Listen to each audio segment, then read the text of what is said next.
안녕하세요. 사연을 부탁해입니다. 오늘의 사연을 소개하겠습니다. 어느 날 회사에서 근무하고 있는데 시어머님에게 전화가 걸려왔습니다. 둘째야, 지금 할머니께 연락드렸더니 오늘 니들이 내려간다고 하던데 정말이니? 네, 어머님. 그렇잖아도 오늘 반찬했어요. 뭐하러 반차까지 내면서 내려간다고 했어? 혹시 할머니께서 또 연락하신 거니? 네, 곧 할아버님 제사라고 벌써부터 전화하셨더라고요. 우리가 내려간다고 해도 니들이 내려온다고 했다고 굳이 말리시지 뭐니. 근데 혹시 니들 불편하면 우리가 내려가면 된다고 연락한 거야. 어머님, 그랬다가 할머님 완전 삐치실걸요? 할머니가 너를 너무 좋아하는 것도 문제구나. 괜히 너 불편하게 한 거 아닌지 모르겠어. 아니에요. 저도 좋아서 내려가는 걸요. 그 텃밭에서 채소 바로 따서 소뚜껑에 고기 구워 먹기로 했어요. 이번엔 할머니께서 한우로 준비해 놓는다고 하셔서 지금 기대 만발인걸요? 그리고 저희 오늘 할머님 댁에서 하루 자고 올 거예요. 암튼 못 말린다 못 말려. 그럼 우리는 니들만 믿고 있으마. 라며 시어머님이 전화를 끊었는데요. 할아버님 제사를 앞두고 우리 부부가 할머님을 모시고 올라온다는 말에 미안해함과 동시에 조금은 어리둥절해하는 모습이었습니다. 할아버님이 돌아가신 뒤 시부모님께서 할머님을 모시고 오려고 설득을 했지만 할머님께서 단호하게 거절을 하셨답니다. 난 여기가 편해.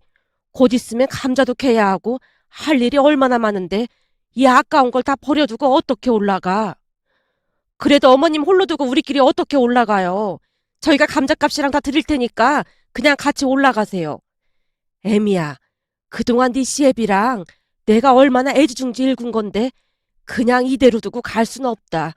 내가 농사일 끝나면 그때는 니들 따라가마. 정말이시죠? 그럼 감자 수확할 때 혼자 하시면 힘드시니까 저희한테 꼭 연락하세요. 안 그랬다가는 저도 화낼 거예요. 알았다니까. 내가 꼭 연락할 테니까 걱정하지 말고 올라가. 라며 할머님이 시부모님 등을 떠밀다시피 했다는데요. 그 뒤에도 할머님은 이런저런 핑계를 대며 계속해서 시골에서 살고 계셨습니다.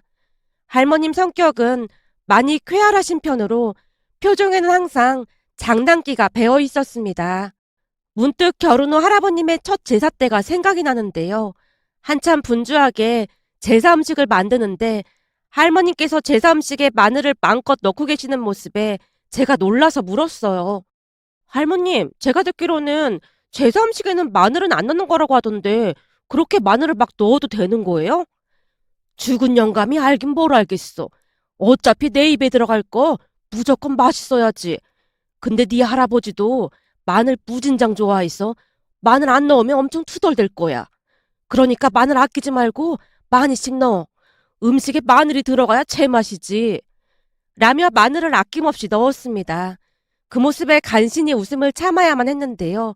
할머님 말투가 어찌 보면 조금 투박해 보일 수도 있지만 제게는 너무나 재미있을 수밖에 없었습니다. 하지만 형님은 할머님과 잘 맞지 않는 모양으로 되도록이면 마주치지 않으려 애쓰곤 했습니다.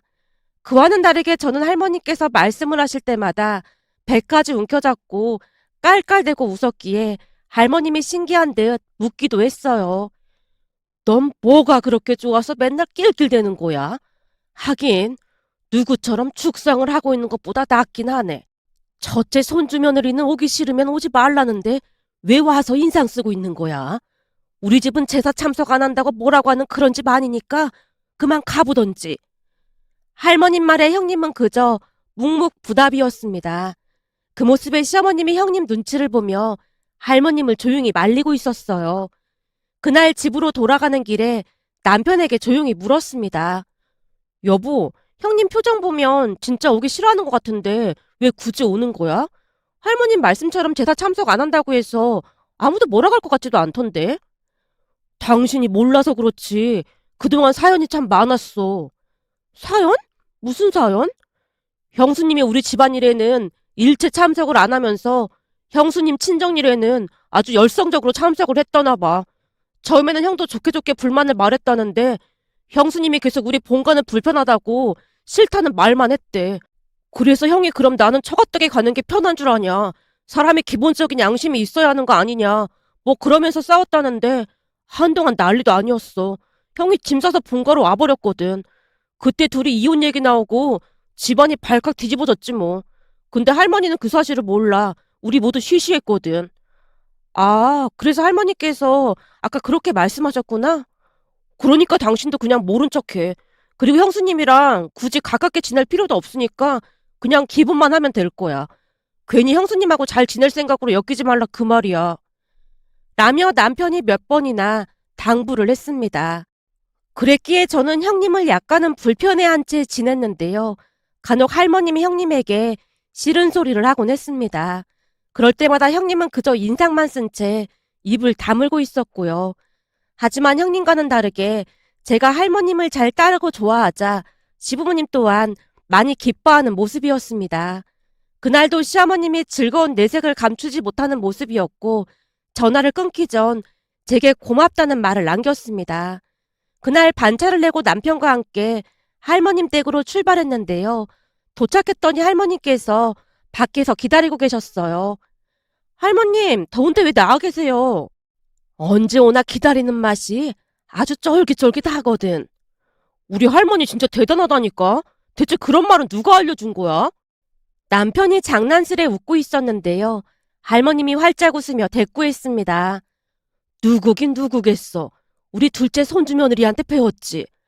당신이 알려드렸단 말이야? 아니, 어쩌다 보니 그 말이 나왔는데 할머님이 그 뒤부터 계속 따라하시더라고. 근데 나쁜 말은 아니잖아. 할머님이 그런 말 하시니까 오히려 더 젊어 보이시고 좋잖아. 제가 너스레를 떨었습니다. 그 모습에 남편이 어이없다는 듯이 피식 웃었습니다. 내가 다 준비해놨으니까 텃밭에 가서 채소만 따서 얼른 밥 먹자. 채소는 갓 따서 먹어야 아주 맛이 있거든. 할머님을 따라 채소를 따서 맛있게 식사를 했는데요. 텃밭에 가서 오이와 상추 같은 채소를 따서 바로 먹는 맛이 아주 기가 막혔어요. 아주 오래전에 할머니 집에서 놀던 생각이 나서 더욱 그랬던 게 아니었나 싶었습니다.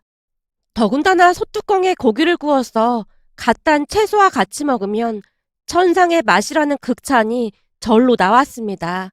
그렇게 우리는 고기를 구워 먹고 즐거운 시간을 보낸 뒤 다음날 일찍 시댁으로 올라왔는데요.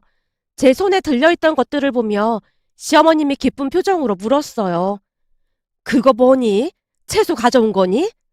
오이랑 가지랑 상추도 있고 이것저것 많이 가져왔어요. 그렇지 않아도 가지 무침이 먹고 싶던 참이었는데 잘 됐구나. 시어머님이 채소를 받아들고는 좋아서 어쩔 줄을 몰라 했는데요. 늘 그렇듯 형님은 할머님을 보며 대충 고개를 까딱하고는 휴대폰만 만지작거리고 있었습니다. 그냥 누가 보더라도 억지로 끌려온 느낌이었기에 할머님이 시어머님께 속삭였어요. 쟤는 왜 자꾸 오라고 하는 거니? 집안 행사라고 첫째가 꼭 참석해야 한다고 했던 모양이에요. 오기 싫다는 사람을 뭐하러 억지로 데리고 와? 글쎄요. 그래도 꼬박꼬박 찾아와 주는 게 어디겠어요. 그냥 신경 쓰지 마세요. 입이 대빨 나와 있는데 어떻게 신경을 안 쓰겠어. 그래도 무슨 피해를 주거나 그렇진 않잖아요. 혹시나 무슨 사달이라도 날까 싶어 시어머님이 애써 미소 짓고 있었는데요. 불안감은 어김없이 현실로 나타난다고 했던가요. 그 뒤에도 형님은 소파에 앉아서 휴대폰만 들여다보고 있었고 할머님께서 아주버님에게 물었어요. 내내 저러고 있는데 네 저를 뭐하러 데려왔어?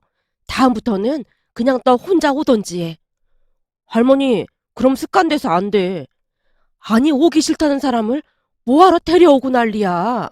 라며 할머님이 못마땅하다는 듯이 형님을 바라봤고 분명히 할머님이 바라보는 기척이 느껴졌을 텐데 형님은 상관조차 하지 않았습니다. 잠시 후 시어머님이 가족들을 둘러보며 물었어요. 누가 가서 계란 좀 사올래? 어머님, 제가 갈게요. 그럼 간 김에 아이스크림도 좀 사오고 해라. 네, 알겠습니다. 라며 제가 자리에서 일어났는데요. 웬일인지 형님이 따라 일어났습니다. 동서, 나도 같이 갈게. 형님도요? 저 혼자 다녀올 수 있는데. 집안에서 기름 냄새가 너무 많이 나서 그래. 나도 같이 가. 내내 놀기만 하고 앉아 있었으면서 냄새는 무슨. 할머님이 넋두리 같은 혼잣말을 했는데 시어머님이 급히 할머님을 말렸습니다.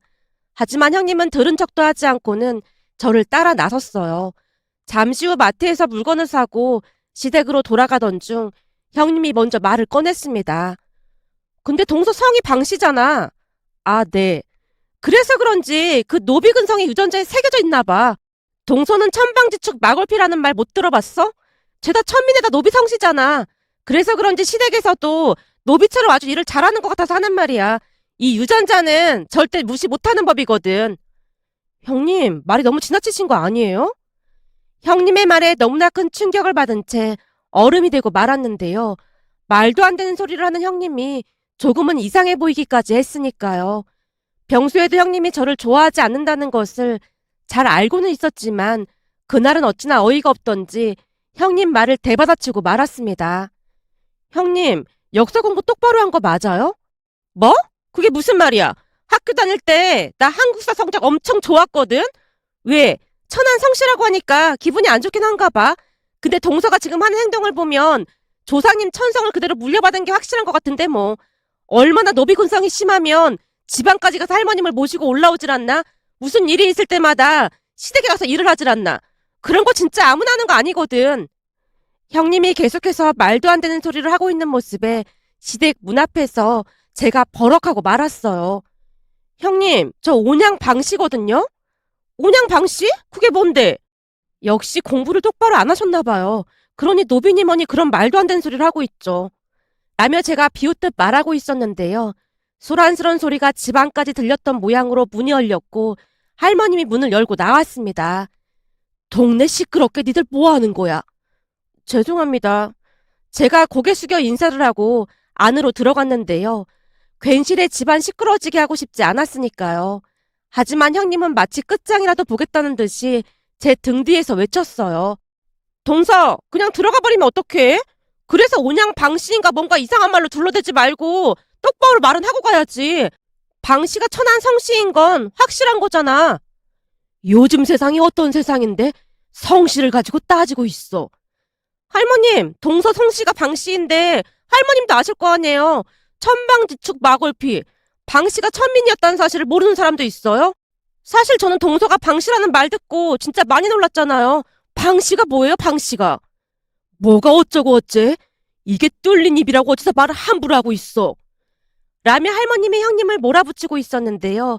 시어머님이 급히 할머님과 형님을 집 안으로 잡아 끌며 말했습니다. 너 얼른 둘째한테 사과해. 요즘 세상에 그게 뭐라고 그런 말을 하고 있어. 아무리 그래도 네 동서한테 어떻게 그런 말을 할 수가 있니? 제가 틀린 말 한 것도 없잖아요. 형님이 계속해서 짜증스레 말을 하고 있었는데요. 가만히 듣고 있던 시아버님이 형님에게 일침을 가했습니다. 뭐? 방씨가 천한 노비성씨라고? 넌 대체 학교 다닐 때 뭘 배운 거냐? 충무궁 이순신 장군님 아내 되시는 분성씨가 뭔지 알고 나는 소리야? 그걸 제가 어떻게 알아요? 네가 그러면 그렇지. 이순신 장군님 아내분이 방수진이라고 상주 방씨다 이 말이야. 라며 큰 소리로 말했는데요. 할머님이 눈을 동그랗게 뜨고 다시 물었습니다. 뭐? 충무궁 이순신? 그 거북선 이순신 장군님을 말하는 거냐? 예, 조선 선조 때 이순신 장군님이 전사하시고 난 뒤 선주가 이순신 장군님 아내분을 정경 부인으로 봉한다는 교지를 내렸잖아요. 근데 방씨가 천한성씨라니요. 어디서 이상한 얘기만 듣고 와서는. 세상에나 방씨가 대단한 집안이었네. 어쩐지 둘째 손주 며느리 행동하는 게 범상치가 않았다니까. 이래서 핏줄은 무시 못하는 거야. 라며 할머님이 형님 들으라는 듯이 큰 소리로 외쳤는데요. 형님이 믿을 수 없다는 듯이 말했어요. 저는 역사 시간에 그런 거 배운 적 없거든요. 그럼 내 말이 맞나 틀린가? 너 좋아하는 휴대폰으로 한번 확인해 보던지. 시아버님이 양미간을 찌푸리며 말했는데요. 그 뒤 형님은 손이 보이지 않을 정도로 휴대폰으로 폭풍 검색을 하기 시작했습니다. 그렇게 확인이 됐던 것인지 형님 얼굴이 울그락불그락해져 있었습니다. 요즘 세상에 그런 말도 안 되는 것으로 저를 압박하려고 했던 형님의 모습에 정말이지 크게 실망을 할 수밖에 없었습니다. 물론 제가 시댁 모든 행사에 참석을 하고 있긴 했지만 그건 누가 시켜서 한 것이라고 하기보다는 자발적인 참여였으니까요. 아마도 형님은 그 부분이 많이 못마땅하지 않았나 싶었습니다. 그런데 그런 형님을 흘끔흘끔 쳐다보던 할머님이 비웃듯 형님에게 물었어요. 근데 우리 첫째 손주 며느리는 얼마나 대단한 집안의 자손이길래 그렇게 큰 소리를 치고 다니는 거니? 우리 집은 양반가입니다. 예전에 보면 나라를 팔아먹은 가문 중에 양반이 아주 많았다지. 혹시 그렇진 않았겠지? 아니에요. 아니라고요. 라며 형님이 자리에서 벌떡 일어나 주섬주섬 백을 챙겨서 나가려고 했는데요. 급하게 나가다가 그만 시어머님과 부딪히고 말았습니다. 그 바람에 시어머님 손에 들려있던 기름이 바닥에 떨어졌는데 형님이 들고 있던 백도 바닥에 떨어지고 말았어요. 그러면서 형님 백이 기름 범벅이 되고 말았습니다. 그 바람에 형님이 찢어질 듯한 목소리로 외쳤고요. 아, 내 백! 이게 얼마나 비싼 건데! 어떡하실 거예요? 어머, 어쩐다니. 미안하다. 어머님, 이거 그냥 백이 아니에요. 우리 올케 언니가 혼수로 좀 비싼 백이란 말이에요. 형님이 이성을 잃은 채 시어머님을 몰아붙이고 있었는데요. 아주버님이 형님에게 외쳤습니다. 같이 부딪혔으면서 그런 식으로 말하면 어떡해. 당신은 이런 백 하나 사주고 그런 말 하는 거야? 명품 백이라고 네가 하나밖에 없는데 지금 내 심정이 어떻겠어? 그래도 엄마가 미안하다고 했고 당신도 같이 부딪힌 거잖아. 몰라. 당신은 왜 항상 나한테만 뭐라고 하는 거야? 라며 형님이 씩씩거리며 밖으로 뛰쳐나갔습니다. 그 모습에 할머님이 혀를 내두르며 고개를 절레절레 흔들고 있었고요. 그런데 그 백으로 인해 형님과 아주버님이 다투고 난리가 난 모양이었어요. 다음날 시어머님이 형님에게 전화를 했더니 울고불고 난리를 쳤다면서 시어머님이 심란한 표정으로 말을 했거든요. 그냥 똑같은 백으로 내가 하나 사줘야 하나? 둘째야, 그 백이 진짜 그렇게 비싼 백이니? 저도 명품은 잘 모르긴 한데 얼핏 보니까 비싼 것 같아 보이긴 하더라고요. 선물 받은 거라는데 이를 어쩐다니. 시어머님 얼굴에 먹구름이 가득해 보였습니다. 그런데 내내 듣고만 계시던 할머님이 별일 아니라는 듯이 입을 열었어요. 그까짓 거 얼마나 안다고 걱정을 해. 둘째 니들이 첫째네 집에 가서 그 백 받아와라. 내가 똑같은 걸로 하나 사주면 될 거 아니야. 암튼 마음에 안 드는 게 꼴 보기 싫은 짓만 한다니까. 예? 어머님이 백을 새로 사주신다고요? 아니에요. 제가 사주던지 할게요. 내가 애미 너보다 돈도 더 많고 하니까 쓸데없는 소리 하지 말고 그런 줄 알고 있어. 둘째 손주 며느리한테도 선물 하나 해주고 싶어서 그런 거니까. 제 선물을요? 저는 괜찮아요. 내 맘이니까 넌 그냥 가만히 있으면 된다. 그러니까 네 형님 집에 가서 똑같은 걸로 사준다고 하면서 그 백 받아오기만 해. 알겠습니다. 가서 백 받아올게요. 라며 남편과 제가 형님 집에 가서 사실대로 말을 했는데요. 형님이 비웃듯 대답했습니다. 뭐? 할머님이 새 걸로 사준다고 했다고? 네, 그렇게 전화라고 하셨어요. 동서, 이 백이 얼마짜린 줄 알긴 하고 그런 소리 하는 거야? 글쎄요. 저는 명품백 모르니까 가격은 잘 모르죠. 하지만 우선 가지고 오라고 하셨으니까 한번 줘보세요. 알았어. 돈이나 있는지 모르겠지만 사준다고 하니까 반갑긴 하네. 라며 형님이 비아냥거리는 모습에 남편이 버럭하려고 했지만 제가 말렸습니다. 그때 할머님께 형님 백을 가져다 드렸는데요. 할머님이 시어머님에게 말했어요. 애미야, 내일은 나랑 같이 백화점에 가보자. 명품 백이라고 하던데 그냥 제가 사서 주던지 할게요. 괜찮어. 네 시아버지가 세상 뜨면서 했던 말 잊었니? 나보고 돈 아끼지 말고 쓰고 오라고 했잖니. 우리 영감이 그리 되는 거 보고 인생 덧없다는 생각만 들더구나. 할머님이 긴 한숨을 내쉬었습니다. 그렇게 한 이틀 정도가 지났을까요? 시어머님이 시댁으로 오라고 하셔서 퇴근 후 시댁에 들렀는데요. 그날 기가 막힌 일이 일어났습니다. 시댁에 도착해보니 형님과 아주버님도 와 있었기에 제가 인사를 하고 자리에 앉았는데요. 할머님이 제게 포장된 뭔가를 건네며 입을 열었습니다. 이건 우리 둘째 손주 며느리한테 주는 내 선물이다. 선물이요? 할머님, 저는 안 주셔도 된다니까요. 제가 놀란 채 손사래를 쳤습니다. 그런데 순간 형님이 끼어들더니 급히 물었습니다. 할머님, 제 백이 망가졌는데 왜 동서한테 선물을 주는 거죠? 제 백 사주기로 하셨잖아요. 네 백도 샀지. 근데 네 백은 백화점에 갈 필요도 없었는데 헛걸음만 했지 뭐니. 네? 그게 무슨 말씀이세요? 애미랑 내가 백화점 직원한테 물어보니까 네 백은 백화점에서 안 판다고 하더구나. 그게 무슨 말씀이세요? 명품백인데 당연히 백화점에 있지 어딨겠어요. 우리가 무슨 말을 하는지 아직도 못 알아들은 거니?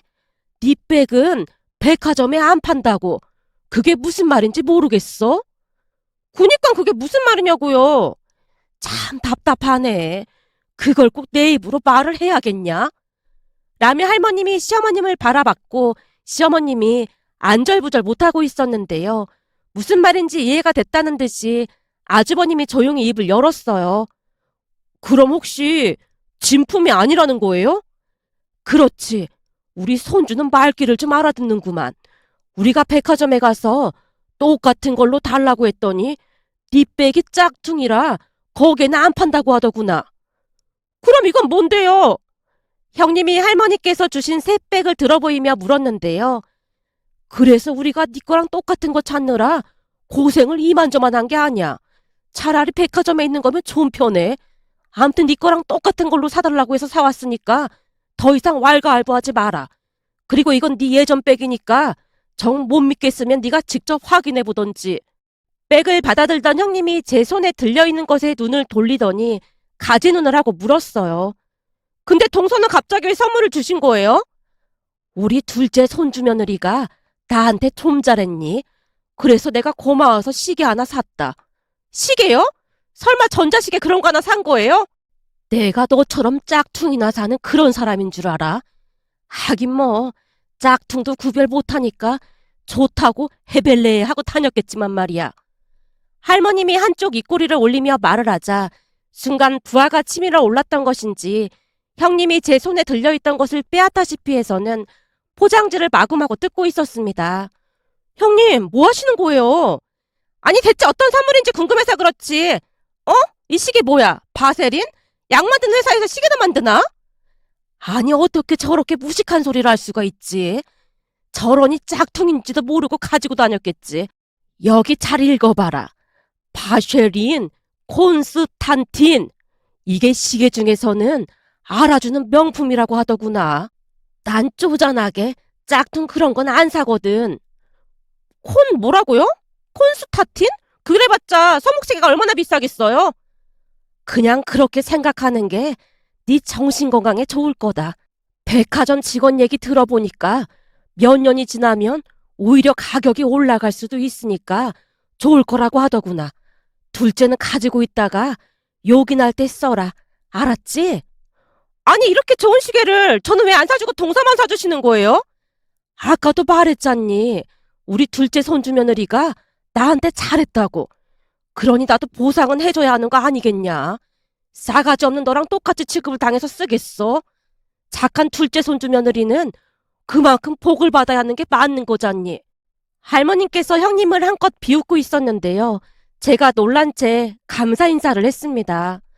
할머님, 이렇게 귀한 걸 너무 감사합니다. 그게 시계 중에서는 엄청 명품이라고 하더구나. 그러니까 잘하고 다녀. 그럼 명품 하나 정도는 있어야 하는 거 아니겠니? 할머님 말에 남편과 둘이서 신기한 듯 시계를 구경하고 있었는데요. 형님이 잔뜩 약이 오른 표정으로 나가버렸습니다. 그 뒤 더욱 기가 막힌 일이 일어났는데요. 아주버님 말에 의하면 형님의 올케 언니라는 분이 형님 가족들에게 혼수라고 해줬던 모든 것들이 짝퉁이었다고 하네요. 그 바람에 집안이 발칵 뒤집어진 채 난리가 났답니다. 그렇게 시간이 조금 더 지나갔고 어느 날 형님이 처음으로 제게 전화를 해서 물었습니다. 동서, 그때 할머님이 주신 그 시계 말이야. 그거 얼마짜리야? 아, 그거요? 그렇잖아도 제가 회사에 차고 간 적이 있었는데 우리 팀장님이 보고 놀라더라고요. 왜 놀라? 우리 팀장님이 명품에 대해 모르는 게 없는데 딱 보더니 이 시계가 세계 몇 대 명품 시계 브랜드라고 하면서 중고로 살려고 해도 엄두도 못 낼 정도로 비싼 시계라고 하더라고요. 그래서 요즘 안 차고 다니고 그냥 집에 잘 모셔두고 있어요. 궁금하면 백화점 가서 가격 한번 물어보면 될 거 아니야. 할머니께서 선물 주신 건데 굳이 가격을 물어볼 필요가 뭐가 있겠어요. 그냥 감사한 마음으로 가보라고 생각하고 간직하려고요. 근데 왜 전화하신 거예요? 그래서 말인데 할머님이 돈이 엄청 많으신가 봐. 글쎄요. 그동안은 그런 티를 전혀 안 내셔서 저도 잘은 모르겠어요. 라며 전화를 끊었는데요. 어느 날은 할머님 댁에 내려가려고 전화를 드렸더니 할머님께서 이상한 말씀을 하셨어요. 이번 주 말고 다음 주에 내려와. 이번 주는 할 일이 많아서 내려오면 힘들어. 그럼 더더욱 내려가야죠. 아니야. 그 뭐냐? 네 형님이 내려와서 일하기로 했으니까 둘째 손주 며느리는 다음 주에 내려와서 나랑 만난 거나 먹으러 다니자. 형님이 할머님 댁에 내려간다고 했단 말이에요? 그러게 말이다. 굳이 내려와서 일을 돕겠다고 하니까 내가 아주 빡시게 시키려고 벼르고 있잖니. 암튼 너는 다음 주나 내려와라. 알겠지? 라며 할머님이 전화를 끊었는데요. 그 다음 주에 내려가서 보니 형님이 내내 땀을 뻘뻘 흘리며 일하는 모습을 할머님이 멀리서 촬영까지 해놨는데 모습이 말이 아니었습니다. 그 뒤에도 형님은 수시로 할머님 댁에 내려가서 일을 돕고 있다는데요. 아무리 봐도 무슨 꿍꿍이가 있어 보였습니다. 며칠 전 시어머님이 전화를 해서 형님이 또다시 할머님 댁에 내려갔다는 말을 했는데요. 니들 할머니가 작정하고 부려먹는 것도 모르고 가끔 보면 그렇게 야가 빠지지도 못한 것 같아. 본인이 하고 싶다고 굳이 내려가니 말려도 아무 소용도 없지 뭐니. 라는 하소연을 들으며 지나간 일들이 떠올라 이렇게 글 남겨봅니다. 오늘의 사연은 여기까지였습니다. 즐겁게 보셨다면 구독, 좋아요 부탁드립니다. 고맙습니다.